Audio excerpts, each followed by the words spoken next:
What's going on, everybody? It's your man Akim the Dream, and it's that time of year. Yes, it's time for Christmas Day basketball.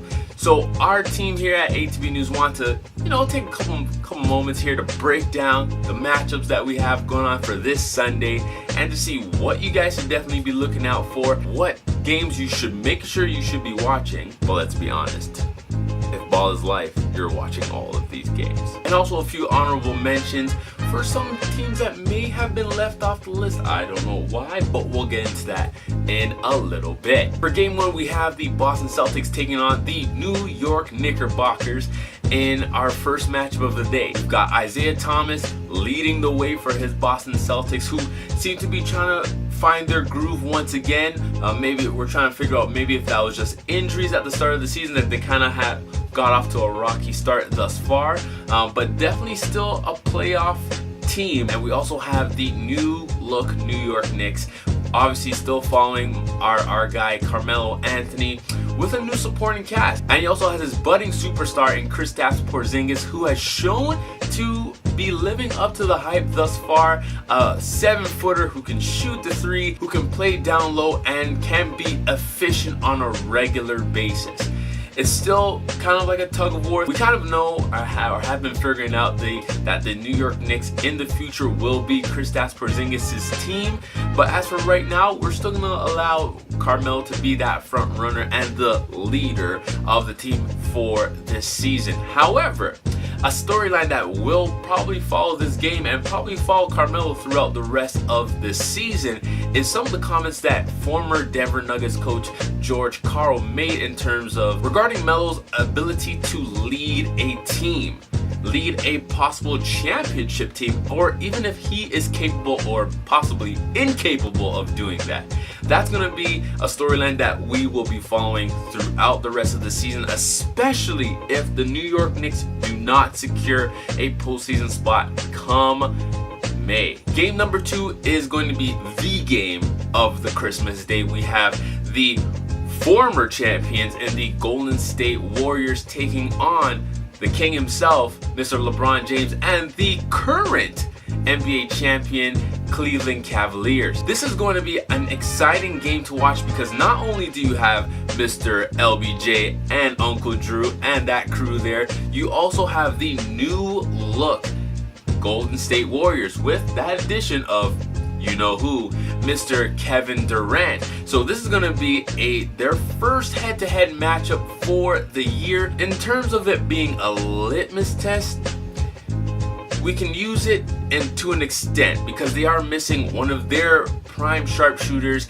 in Mr. J.R. Smith out with that thumb injury. However, it's going to be very interesting to see how these two teams match up, especially as it is a Christmas Day game. It's going to be a lot of pressure. It's going to be pretty much the only game that everyone's watching on Sunday. It's going to be very interesting to see how the two teams play this game, to see if they're going to be in postseason form or if this is just going to be an all-out let the boys play and let's see how that goes. It's definitely going to be an interesting game to watch, and more importantly, the game to watch, especially when we look at the matchup between Kevin Durant and LeBron James.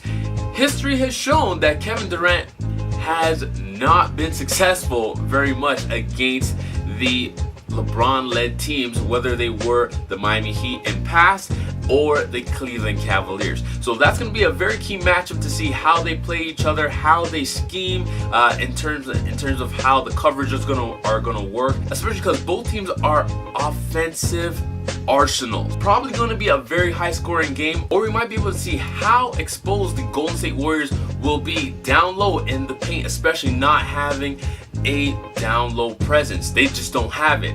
You've got Zaza Pachulia and you've got Tragic Bronson himself, JaVale McGee, Mr. Shacking a Fool himself. We're still waiting to see if one of those guys can step up to the plate. As of right now, I don't really see that happening anytime soon. They might have to make another move, but they don't have the space to do so. So one of these guys are going to have to step up into that role and really take it upon themselves to be the guy in the middle. Game number 3, we've got the Chicago Bulls against the San Antonio Spurs. There's not very much cachet in terms of this matchup. Definitely two teams that aren't very flashy in terms of how they produce efficiently, but the 6th seeded Chicago Bulls have kind of been stumbling along this year so far, although they have secured a prime acquisition in a Christmas Day veteran in Mr. Dwayne Wade, aka the Flash, the Chicago boy himself, and Rajon Rondo to be the assistant cast for Jimmy Buckets, Mr. Jimmy Butler himself. This is not necessarily going to be an exciting game to watch. It's just going to be good basketball. And not to mention, the San Antonio Spurs are also missing the man, Tim Duncan. And this is the first time we're not going to see him in a uniform on Christmas Day.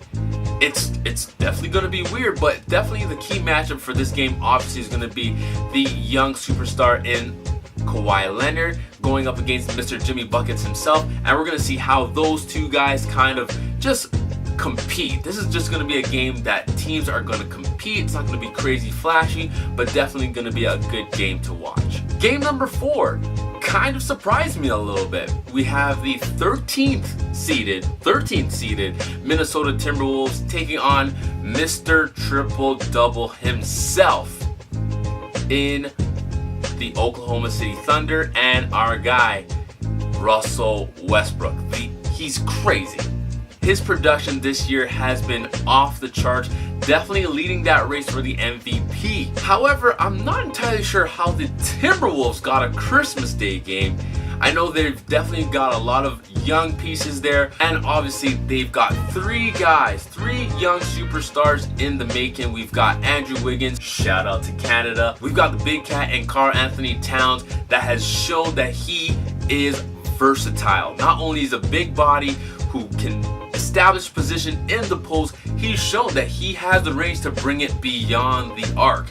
And obviously we have the walking highlight reel in Mr. Zach LaVine. Definitely going to be an exciting matchup to watch. I don't know if it's going to be more exciting to see how well Russell Westbrook does against such a young team in terms of just being able to fill up the stat sheet, or to see how these young guns in the Minnesota Timberwolves can maybe rise to the occasion in a Christmas Day game. I'm definitely thinking that they got this game banking on the future of the Minnesota Timberwolves, not necessarily that they've proved anything yet, especially looking at it that they are the 13th seeded team in the Western Conference.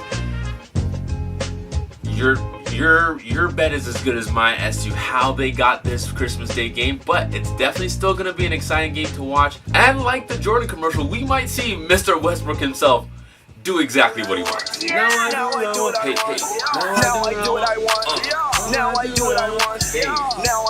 want. And lastly, in game number 5, we have the Los Angeles Clippers against the Los Angeles Lakers. Unfortunately, once again, Blake Griffin will be missing games due to injury.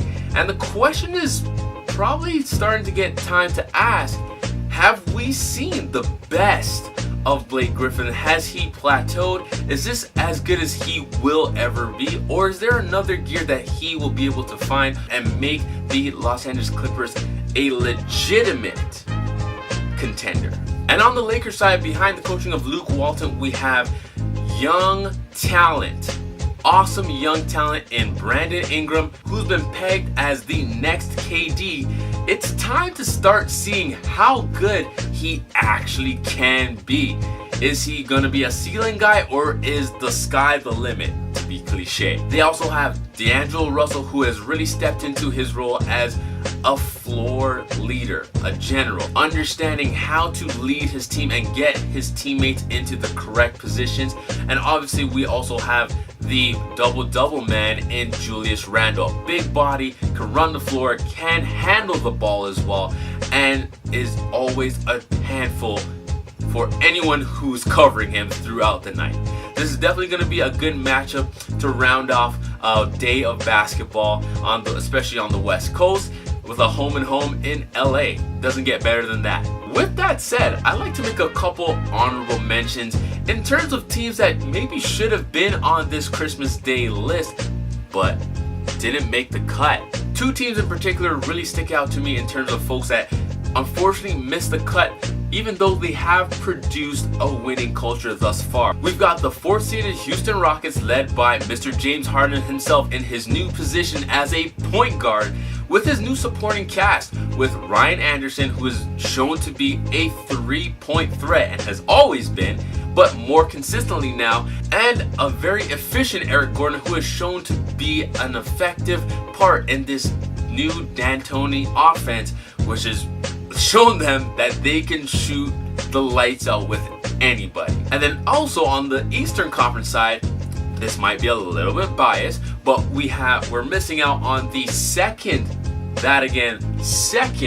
placed Toronto Raptors, who are still only a game and a half behind the leading Cleveland Cavaliers. Not to mention, one of their superstars and perennial all-star thus far in DeMar DeRozan sits fourth in the leading scorers of our league, averaging 27.9 points a game. Not to mention that they have shown to be one of the most efficient offensive teams in the league thus far to this point in the season.